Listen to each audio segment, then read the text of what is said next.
হবে? আমার এই 33 বছর বয়স, আজ পর্যন্ত ভোট কি আমি দিতে পারলাম না? না পারিনি, কারণ এই 15 বছর তো পারিনি, আর এর আগে তো আমার ভোট হয়নি। তাই কিভাবে যে ভোট দেয় ও সাথে আমি জানিও না। সামনে সেই সুযোগটা তো অন্তত তৈরি করতে দেবেন, নাকি বৌমাকে বলবেন এখনই বাচ্চা দাও? তো পাবে কোথায়? ওকে বাবার বাড়ি থেকে হাতে করে নিয়ে আসবে? তাও তো অন্তত উনি নিয়ে আসতেছে হাতে করে। যা প্রথমে যে হুঙ্কার দিয়েছিল, আমার মনে হয় সে হুঙ্কার এখন কাজে লাগছে। বাংলাদেশকে যদি অশান্ত করতে চান, 7 সিস্টারও অশান্ত হয়ে যাবে। হাত দিয়েছিলেন, কোরআনের পাখির দোয়া ছিল যে আমরা কোরআনের গায়ে সারাই হাত দেয়, পৃথিবীর ইতিহাস দেখেছি। রাশিয়াকে আল্লাহ 12 টুকরা করেছে, আর এ তো 1 আর 2। ওরা এমনিতেই লুঙ্গি ধুতি খুলতে খুলতে পারছে না। যেভাবে আরম্ভ হয়েছে মণিপুর থেকে শুরু করে, আমার মনে হয় কোরআনের পাখির ওই দোয়া অলরেডি কবুল হওয়া আরম্ভ হয়ে গেছে। ওরা পাকিস্তান থেকে বাংলাদেশকে আলাদা করেছিল, তারপরে আমরা বলেছিলাম যে ওরা আমাদের বন্ধু, নাকি? 53 বছর তো তাই চলছে। ওরা আমাদের বন্ধু কেন? কারণ ওরা আমাদেরকে সাহায্য করেছিল যে আমরা যেন পাকিস্তান থেকে আলাদা হতে পারি। আমরা তো 1 ভাগ হয়েছি, আপনারা তো 7 ভাগ হচ্ছেন। আমরা সাহায্য করব, আমরা বড় বন্ধু। আমরা বড় বন্ধু না? আপনারা 1 ভাগ করে যদি বন্ধু হন, আমরা কয় ভাগ করছি? দরকার আরো বেশি করব। চালান, 29 টুকরা হবে, অসুবিধা নেই। তাহলে আমরা হব আপনাদের পরম বন্ধু। এই জন্য আমরা এই উদাহরণের মাধ্যমে যেটা শিক্ষা দিতে চাচ্ছি, এই লাভ সাপ না দিয়ে, উল্টা পাল্টা মন্তব্য না করে ওনাদেরকে সময় দেওয়া দরকার যৌক্তিকভাবে। নয়তো আমরা মনে হয় আবার সামনে যে উদ্দেশ্য নিয়ে ছাত্র জনতা এই বান্ধন খুলে দিল, এই দেশে 1628 জন মানুষ ছিল মেন দায়িত্বে। আমরা জেলখানায় মাওলানা মামুনুল হক সহ যারাই দেখেছি, এরা সব সময় হিসাব মিলাতাম, দেখি কারা কারা। আমি হিসাব করে করে দেখেছি 1628 জনের 1627 জন মানুষের হাত এভাবে বাঁধা ছিল, শুধু একটা হাত খোলা ছিল। কয়েকদিন আগে আমার মামলা যতগুলো ছিল সব খারিজ হয়ে গেছে, মানে 4-5 দিন আগে। বিচারপতি মামলা এভাবে দেখার পরে বলছে, একটা মামলা হলো, এ কোনো মাল ম্যাটারেস নেই, যা সব খারিজ করে দিলাম। আমি বলতে গেলাম যে মাননীয় আদালতে, মামলা তো আপনার কাছে 3 বছর ছিল, তা আপনি এর আগে তো এই মামলা বহুবার আপনাকে দেখানো হয়েছে, আপনি বলেছেন না এ মামলা জামিন হবে না, এখন হঠাৎ করে বলছেন কোনো মাল নেই। উনি এই কথাই আমার বলতো যে হুজুর কিছু করার নেই, আমার হাত বাঁধা ছিল, এখন হাত খোলা আছে, কোনো চাপ নেই উপরের। এই জন্য যা দেখলাম আমি ন্যায় বিচার করে দিলাম।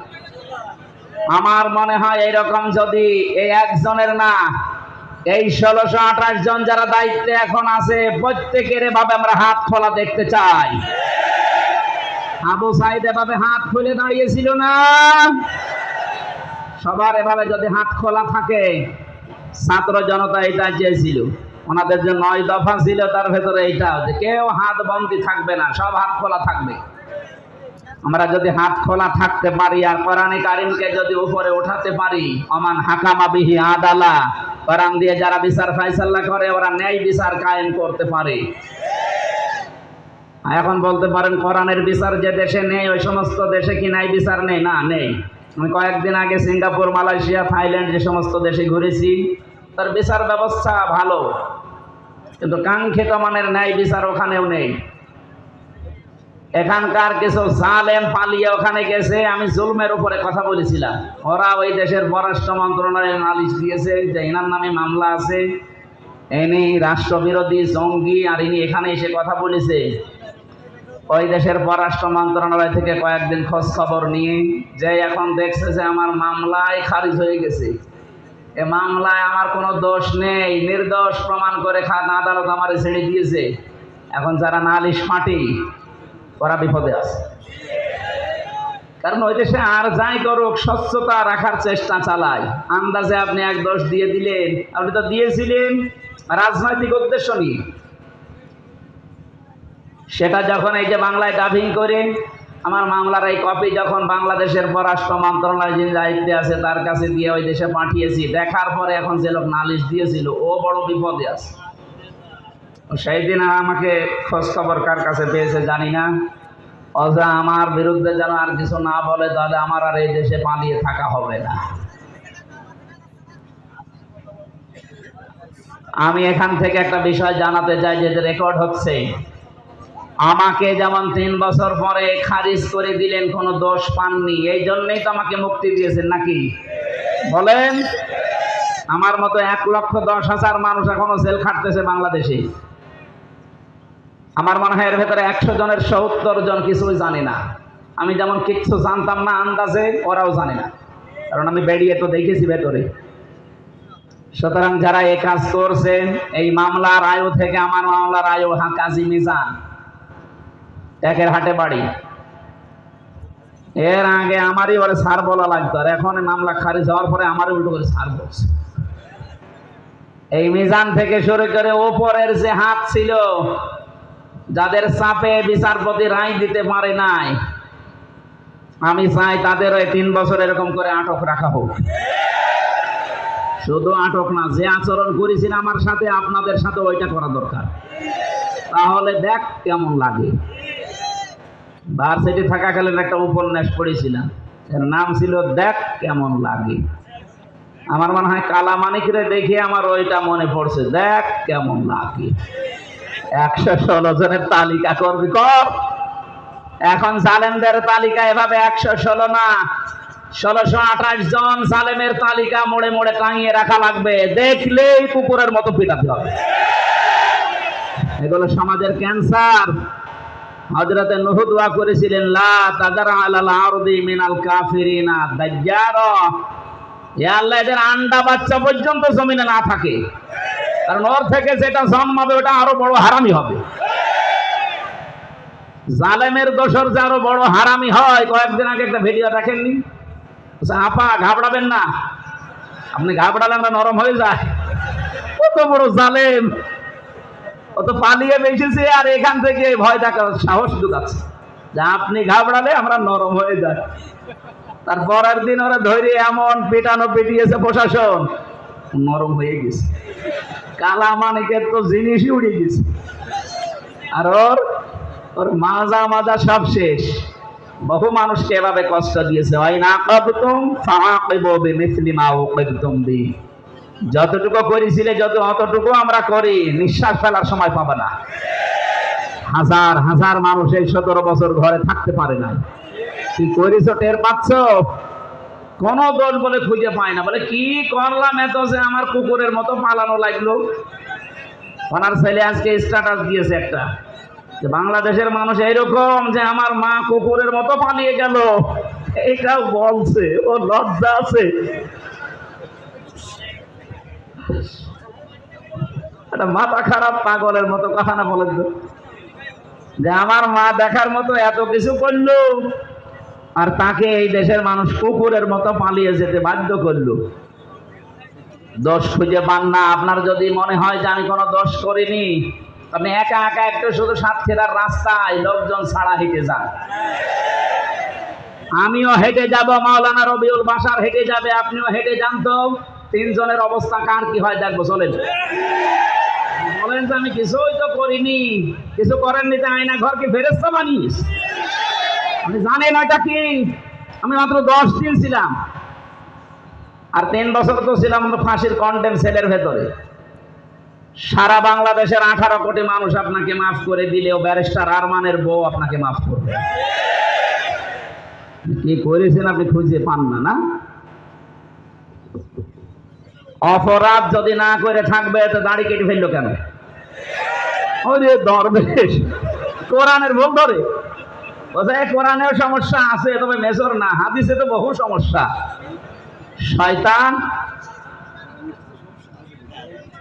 আজকে দুঃখ পেয়েছি, আমাদেরকে যেভাবে ফলরে রেখেছে কষ্ট দিয়ে, খাবার দিত মনে হচ্ছে কেউ মাখিয়ে একবার খেয়ে তারপরে দিয়েছে, এই খাবার দিত।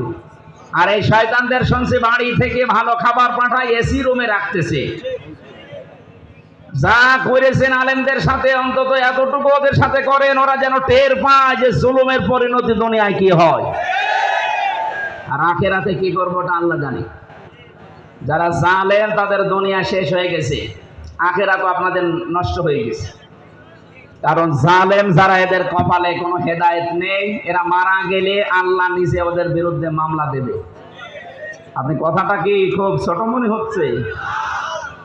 কোরআনে কারীম জানিয়েছে ইন্নামাস সাবিলু আলাল্লাযিনা ইয়াযলিমুনান নাস ইলা আখিরি আয়াত।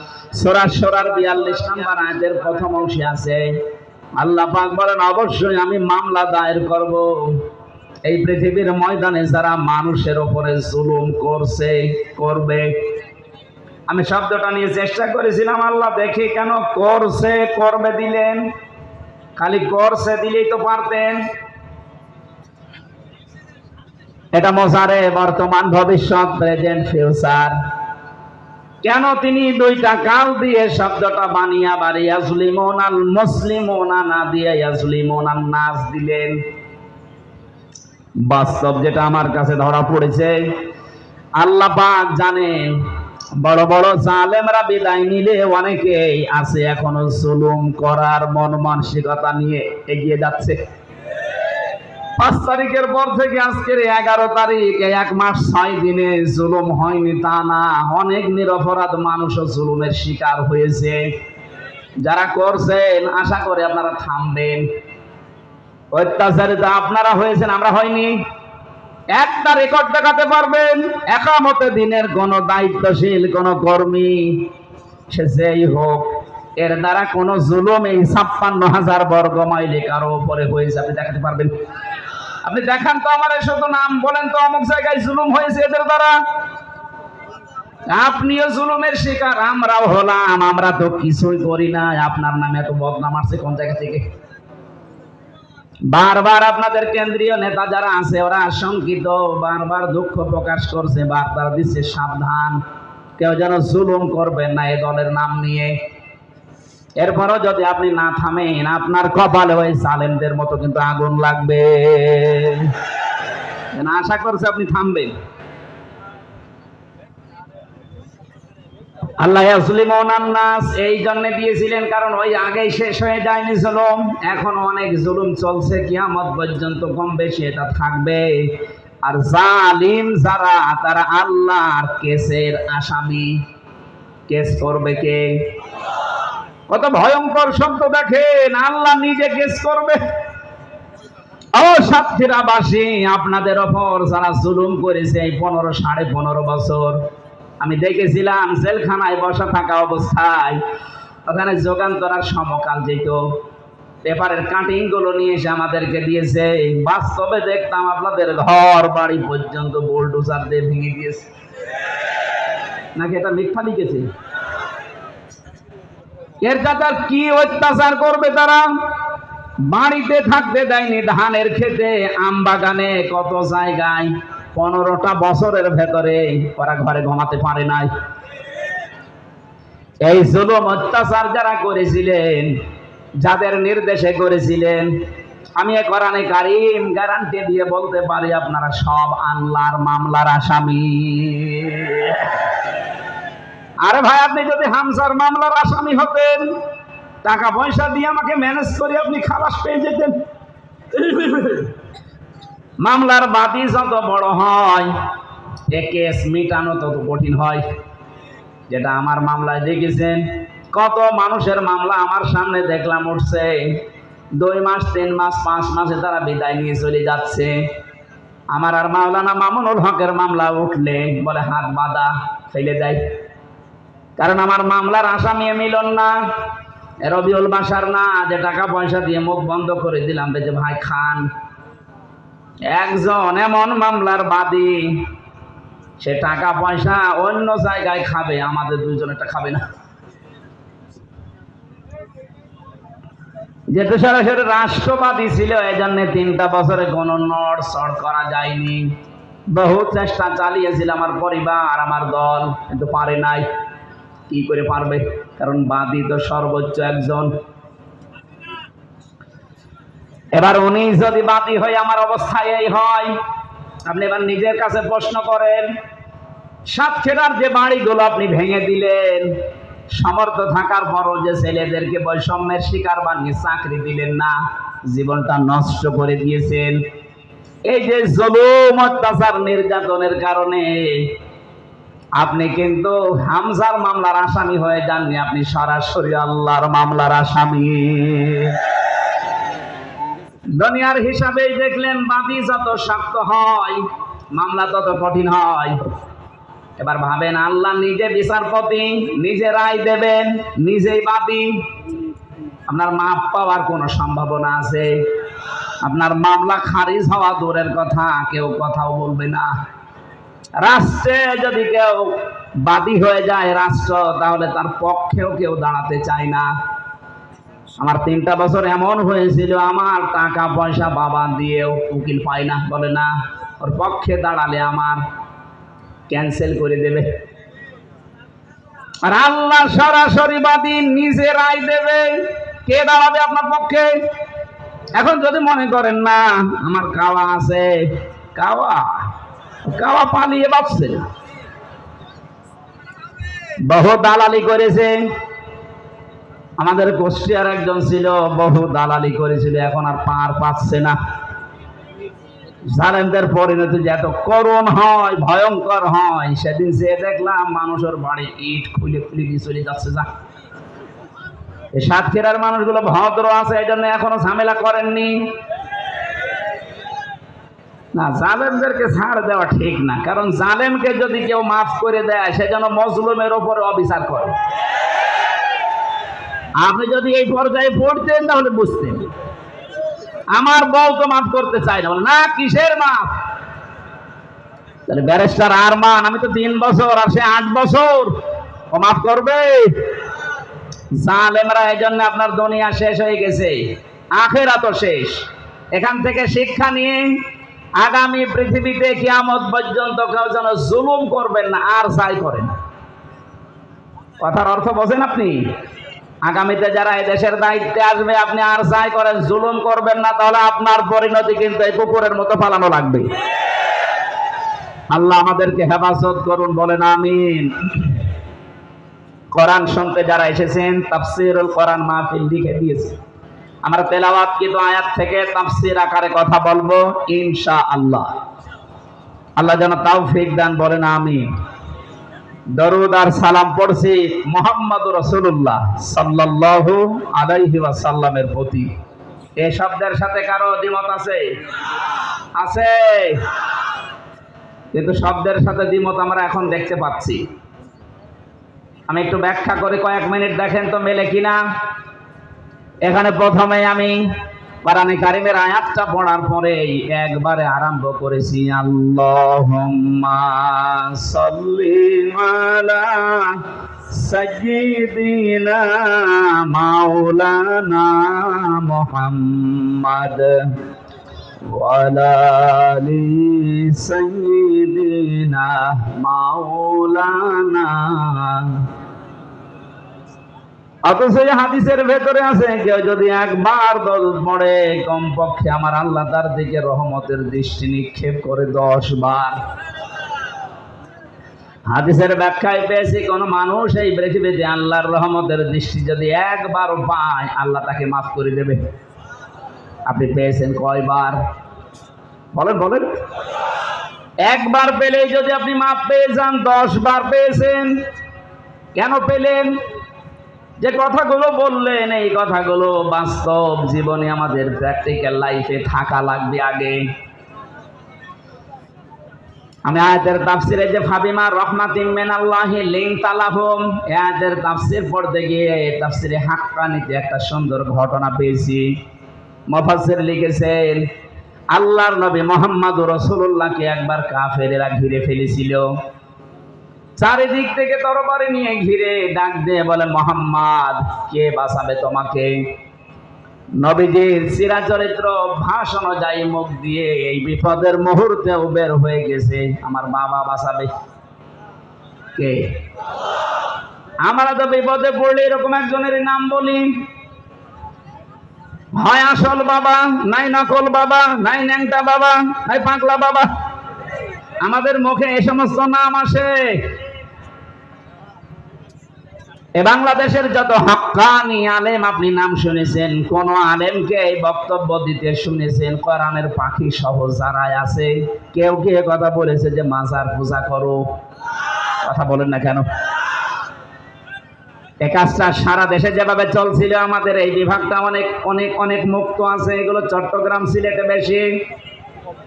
এত বড় বড় শিরিক আরম্ভ করেছিল এই মাজার কেন্দ্রিক ছাত্র জনতা যারা এই দেশটা স্বাধীন করে দিয়ে গেল, তারা যেহেতু বিবেকবান, দেখছে প্রকাশ্য শিরিক চলতে থাকলে আল্লাহর রহমতে দেশে আসবে না। এই জন্য দিন যত যাচ্ছে শিরিকের মূল উৎপাদন আরম্ভ হয়ে গেছে। মাজার কেন্দ্রিক যত গাঁজা খাওয়া, যত জেনা, মেয়ে লোক নিয়ে যত কারবার, যত নিচে নামা, আমি নিচের কথা বলতে পারলাম না, এত নিচে নামে ওরা, শয়তান পর্যন্ত তো নিচে নামে না। এই কাজগুলো যারা করতেন মাজারের নাম নিয়ে, একটা দুর্বল জায়গায় মানুষকে আঘাত দিয়ে এত নিচে নেমেছেন, সাধারণ মানুষ মনে করে না ওর ভেতরে মাল আছে, কিছু বলা যাবে না। আমার কুষ্টিয়ায় আছে লালনের মাজার। একবার রাত 9টার সময় যে দেখি এক ন্যাংটা তারে দুধ খাওয়াচ্ছে। কে এর দুধ খাওয়ান? হুজুর, আল্লাহর ওলি, এর ভেতরে মাল আছে। মাল যা আছে সব তো দেখা যাচ্ছে, নতুন মাল দেখাও, কারণ এ মাল তো আমারও আছে। ওরা ওইটাকেই মাল মনে করে দুধ খাওয়াচ্ছে। বলে তো একটা লোক যদি পুরা উলঙ্গ থাকে, ফরজ তরক করে, ও আল্লাহর ওলি হয় কি করে? কি বোকা ছিল মানুষ! এখন আস্তে আস্তে চেতনা ফিরতেছে। এই 1 মাস 7 দিনে বহু মাজার দেখলাম, বড় বড় যেগুলো ব্যবসার ফ্যাক্টরি, আল্লাহর রহমতে ওগুলো এখন উড়ে গেছে। আমার মনে হয় মাজারপন্থী লোকগুলো তওবা করে যদি ফিরে আসে ভালো, না হলেও এদেরকেও জালেমদের মতো টার্গেট করা দরকার। কত বড় জালেম হলে আল্লাহ বাদ দিয়ে মাজারের কাছে যে কলম পড়া নেয়, ওই যে জাঙ্গি হুজুর, কি হুজুর জানো, কত বড় জাহেল, কত বড় মূর্খ। কোরআনের পাখি সারাটা জীবনে চট্টগ্রামে কোরআনের তাফসীর করার পরও এরা হেদায়েত পায়নি। আজরাইল দেখার আগে ওর আর পরিবর্তন হবে না আমার মনে হয়।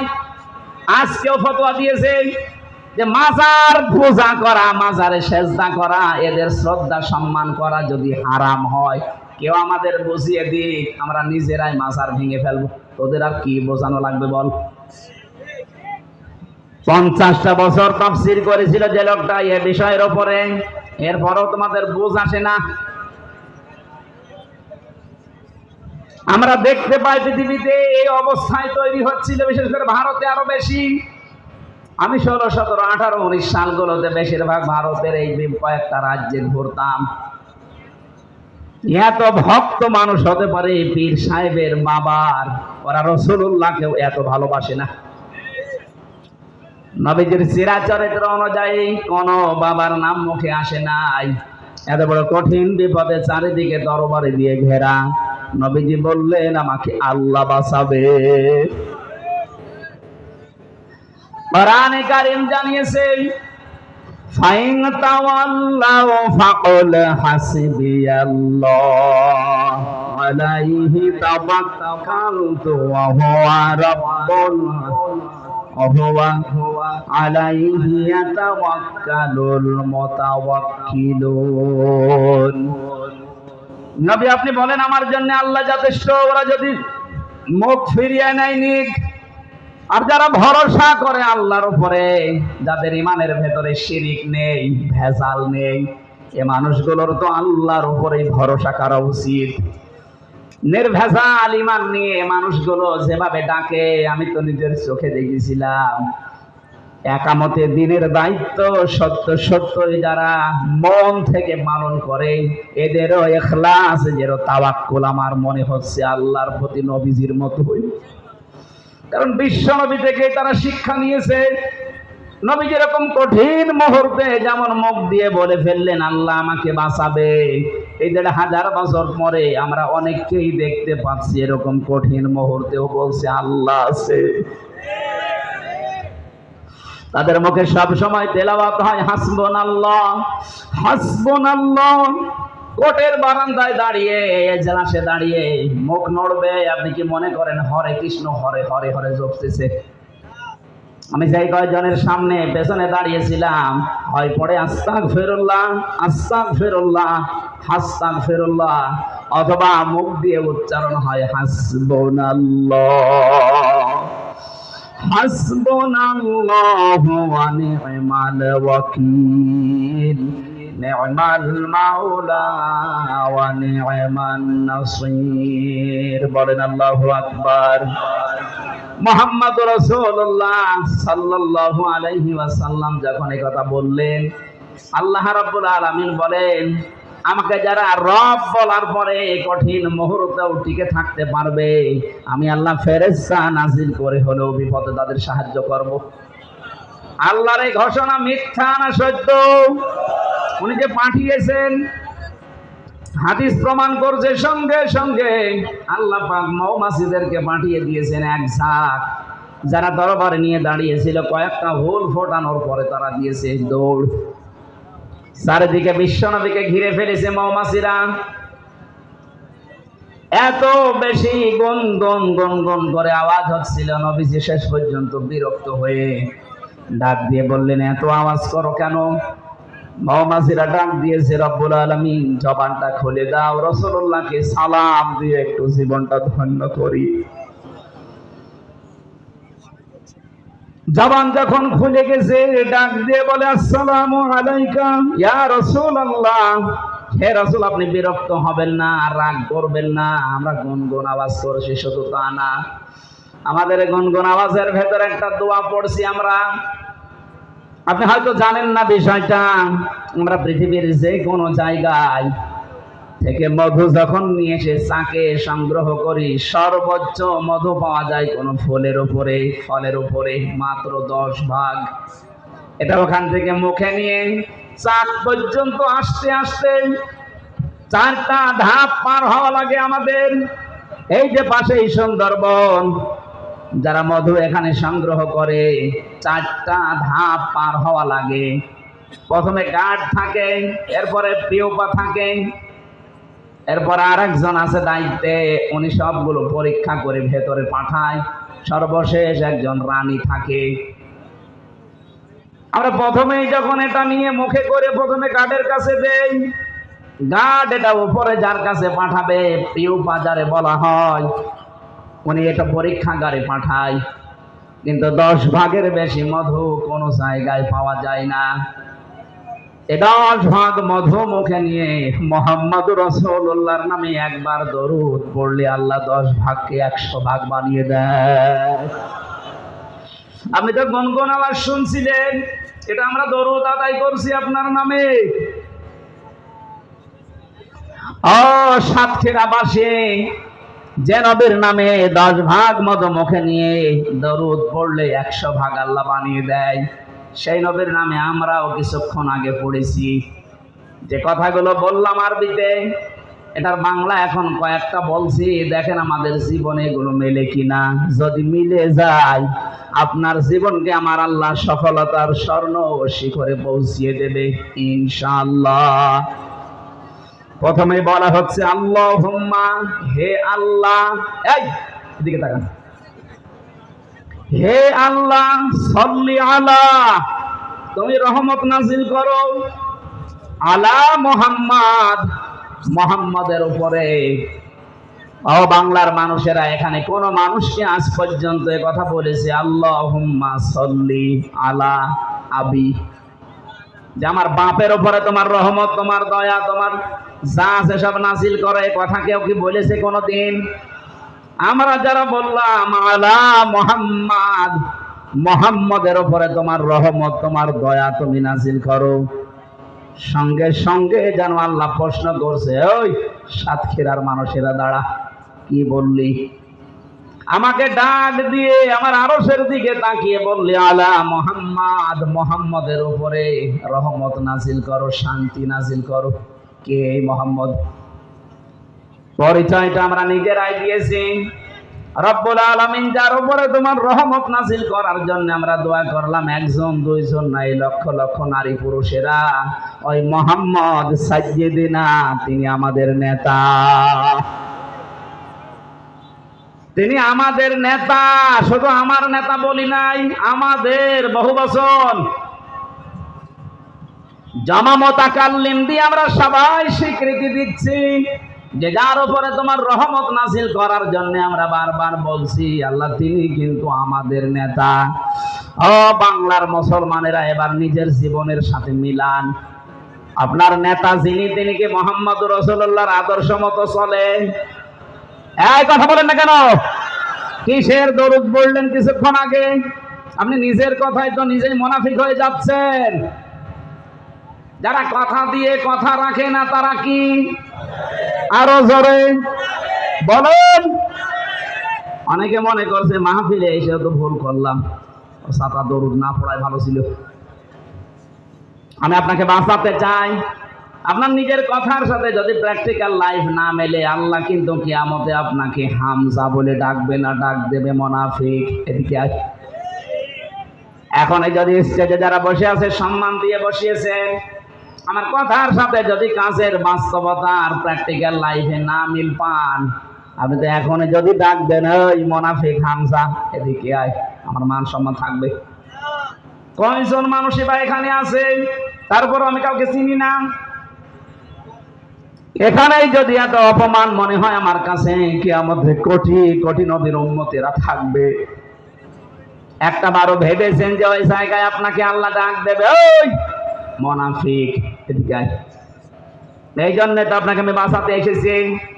সাইয়্যিদিনা যাদের ঠিক নেই, যাদের আদর্শ মুহাম্মদুর রাসূলুল্লাহ এখনো হয়নি, আপনি এখনই পাল্টান, নয়তো আপনি ধরা খাবেন। এর একটা উৎকৃষ্ট উদাহরণ পেয়েছি সূরা বাকারায়। আমি কি বলবো? কোরআনে কারীম জানাচ্ছে আল্লাহ পাক যেদিন বিচার ব্যবস্থা কায়েম করবেন, তার বিচারের যে সিস্টেম গুলো ধাপে ধাপে, প্রথমে আল্লাহ মানুষকে বিচার করার জন্য দল বেঁধে ডাকবে না। আকুল্লুহুম আতিহি ইয়াউমাল কিয়ামাতি ফারদা। সূরা মরিয়মের 95 নম্বর আয়াত। আল্লাহ পাক বলেন, কিয়ামতে প্রতিটি মানুষকে আমার সামনে বিচারের জন্য ডাক দেব, স্রেফ একা একা। কয়জন করি? বলেন বলেন। কেউ থাকবেন আপনার সাথে? স্রেফ আপনি একা দাঁড়িয়ে থাকবেন? ওই সাতক্ষীরার মানুষেরা একটু ভাবেন তো, যা জীবন বানিয়েছেন, এখনই যদি মারা যান, আল্লাহ যদি আপনাকে সামনে দাঁড় করিয়ে বলে, এই বেটা 60 বছরের হিসাব আমার সামনে দে, তারপরে পা তুলবি, আপনার কি মনে হয় যে আপনি পারবেন? আমি একা একা থাকলে আমার মাঝে মাঝে মনে হয় হামজা, আল্লাহ যদি কি আমাদের বিচারের প্রথম ধাপ যেটা একা ডাকবেন, যদি বলে 2024 সালের আগস্ট মাসের 31 তারিখ পর্যন্ত তোরে মাফ করে দিলাম, যা তোর কোনো হিসাব নেই, শুধু সেপ্টেম্বরের 1 থেকে 11 দিনের হিসাব দিয়ে তুই জান্নাতে চলে যা। আমার যা কাজ কারবার, আমার যা ঈমান আমলের অবস্থা, আমার মনে হয় 11 দিনের হিসাবও কমপ্লিট করে আল্লাহকে শোনানো সম্ভব না। আপনারা পারবেন না? আপনারা পারবেন।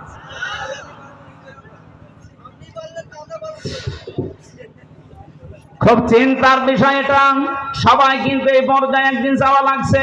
আপনি যে কোনো দলের লোক হতে পারেন, আমার অসুবিধা নেই, কিন্তু ভাবেন যা করছেন এটা নিয়ে আল্লাহর সামনে দাঁড়িয়ে সঠিকভাবে জবাব দেওয়া সম্ভব কিনা। যদি না হয়, এমন ভাবে তৈরি করেন যেন আল্লাহর সামনে দাঁড়ানো যায়। দ্বিতীয় নম্বরে বিচারের ধাপে আল্লাহ এবার আর একা ডাকবেন না।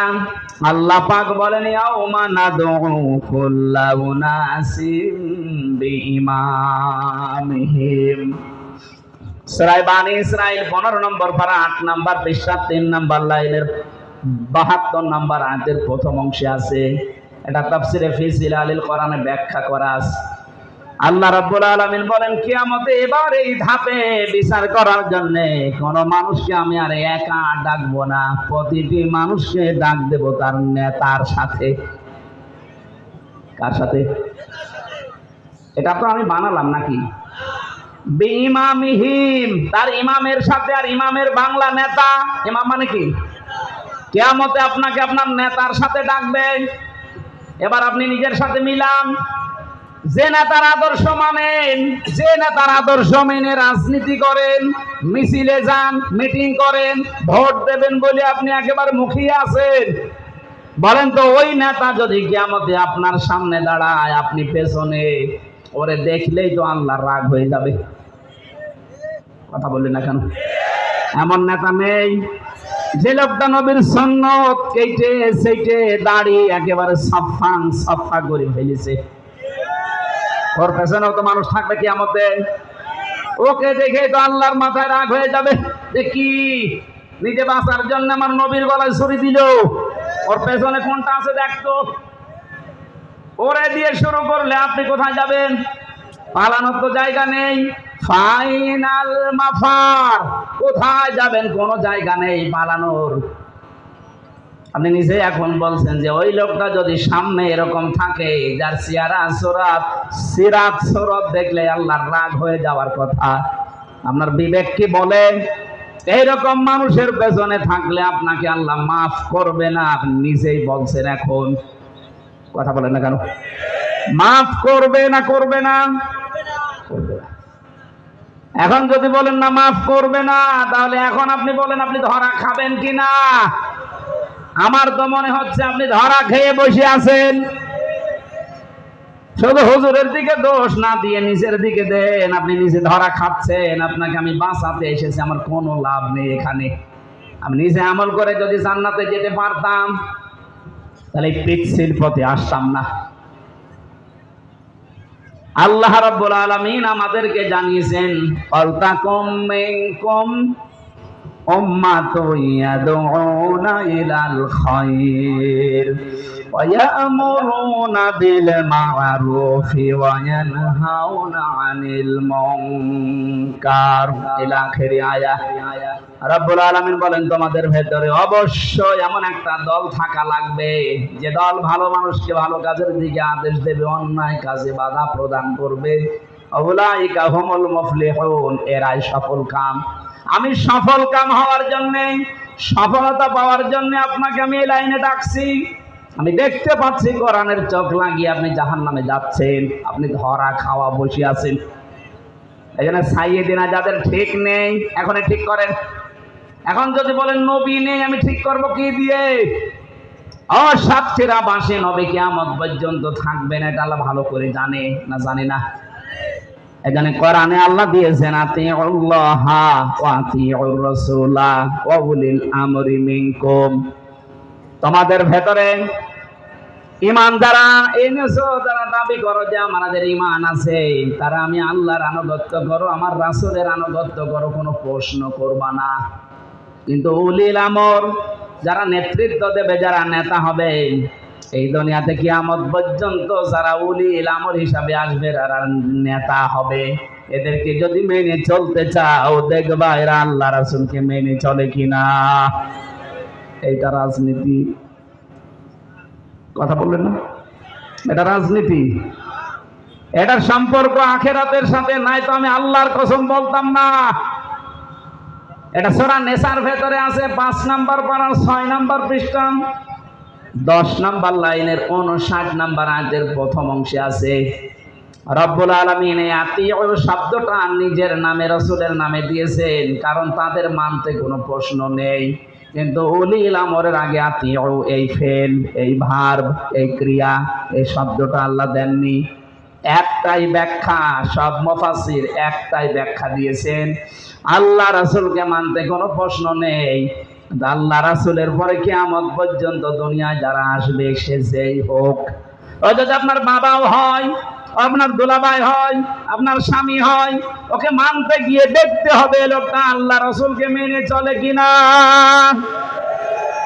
যদি দেখেন না আল্লাহ রাসূলকে মানে না, ও যত বড় জায়গায় থাক, ওকে মানা যাবে না, হারাম। এবার আপনি কনফিউশন নিয়ে আসবেন, ফতোয়া উল্টাতে নিয়ে আসেন। আসেন, কত বড় বড় হুজুর বসে আছে দেখছেন না?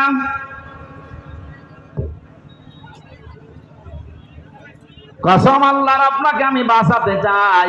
আপনি ফিরে আসেন, মন থেকে কথা বলছি, আমার ইমান থেকে কথা বলছি, আপনি ফিরে আসেন। সাইয়েদিনা শুধু পড়লেই হবে না, আমাদের তো কারোরই সাইয়েদিনা ঠিক হচ্ছে না।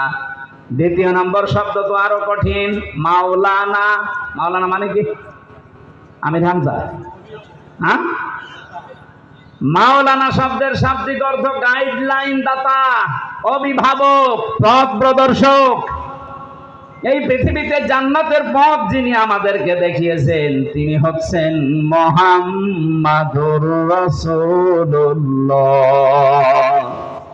সুতরাং তার দেখানো পথ বাদ দিয়ে নতুন কোন পথ যদি আমার সামনে আসে, ওটা যদি আমার বাবাও আবিষ্কার করে, আমি মানি না। আরো জোরে বলেন। হযরতে আয়েশা থেকে বর্ণিত, বিশ্ব নবী জানিয়েছেন, আমার আনিত ইসলামের ভেতরে নতুন করে কিছু যদি কেউ দেয়, ফাহুয়া রদ্দুন, সেটা ছুঁড়ে ফেলে দাও। এই জন্যই তো আমরা মাজারের পক্ষে নেই।